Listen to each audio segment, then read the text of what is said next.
On December 3, 1992, the Greek oil tanker Aegean Sea approached the port of A Coruña in northern Spain, but the rough seas of the Galician coast proved too much for the old ship.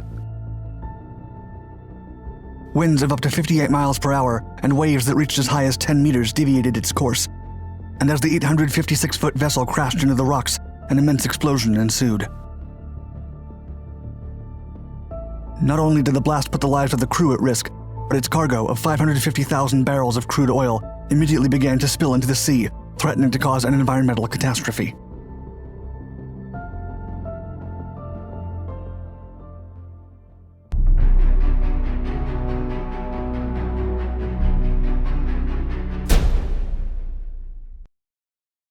State of emergency.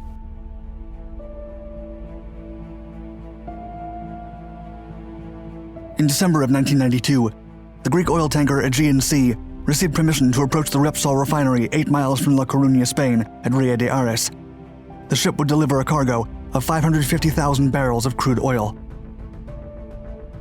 The Aegean Sea, built in the 1970s, was coming from Sullom Voe in Scotland and had undergone all required revisions and tests to perform its duty.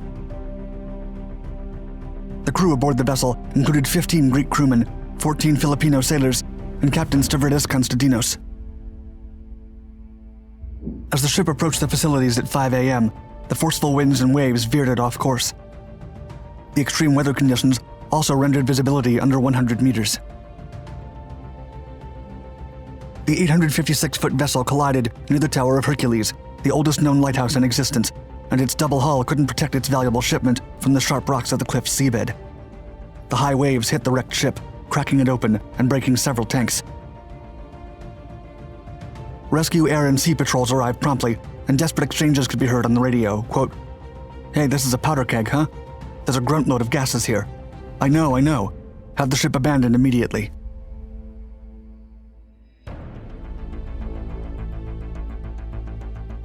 Rescue operation.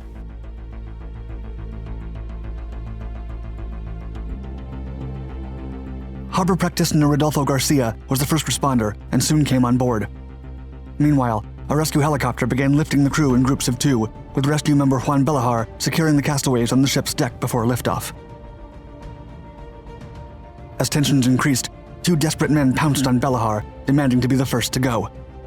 The rescuer had to force them onto the ground, asking for calm. By 10 a.m., as 2 men were hanging from the helicopter 50 meters above the Aegean Sea, the tanker exploded, went into flames, and released a massive cloud of thick, dark smoke into the air. The captain, Assistant Garcia, and 5 remaining sailors were still on the bridge. Shockwaves sucked the helicopter back, but pilot Jose Ortiz was able to maneuver the aircraft and took the 2 frightened sailors to safety.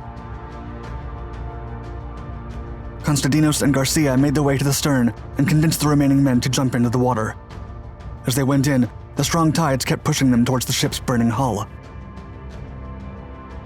Rescuer Juan Belajar had been thrown away by the shockwave, but upon regaining consciousness, he jumped into the water as well. A Red Cross rescue boat struggled to find the survivors and bravely entered the oil stain. The rescuers' efforts paid off, and all crew members were recovered, including the rescue team. Belajar would later recall how he felt safe the moment seawater and not oil splashed on his face. The extent of the damage.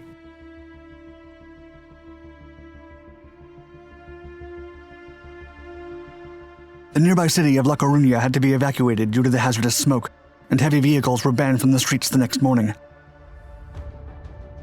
The Aegean Sea had exploded in half and spilled 67,000 tons of light crude oil into the sea. Part of the ship remained above the water, and the stern tanks were intact. It burned for 5 days. The oil in the sea was pumped, and 5,000 cubic meters were collected, while 1,200 cubic meters of polluted sand and debris were treated for oil. However, a helicopter overflying the area to map the damage extent reported that the currents and wind had pushed the oil as far as 300 kilometers from the coastline. The Greenpeace organization later stated, quote, "Judging by previous experience, a full cleanup is practically impossible." The ecosystem was heavily damaged, as were the vital fishing and tourism industries. The morning after the incident, Oil was already covering the nearby beaches and entering the seawater inlets where most seafood farming takes place. Juan Lopez, the spokesman for fishing and seafood farmer guilds in the area, denounced the lax safety conditions of the port. Quote, "The existence of a petrol depot in a city with 300,000 inhabitants is madness. The refinery will put an end to fishing." Investigations.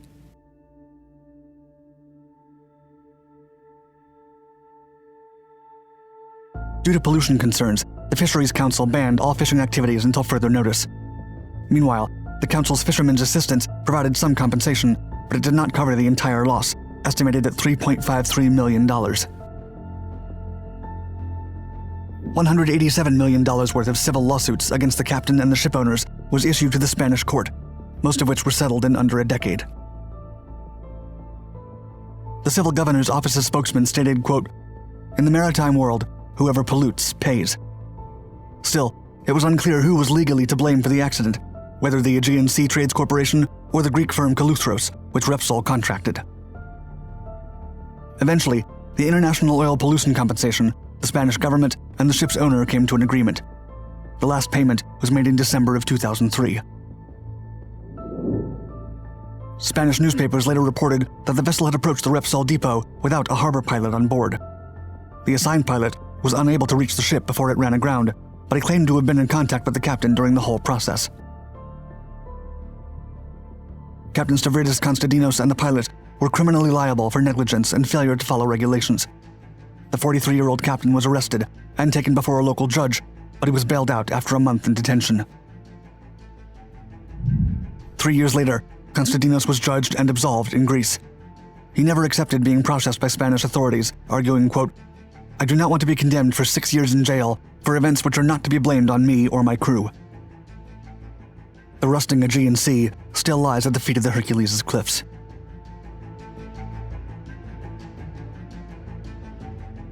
Please share your thoughts in the comments below, whether you think the captain was to blame or if he was a victim of the severe winter weather. And subscribe to our Dark Documentaries channel to get more exciting content.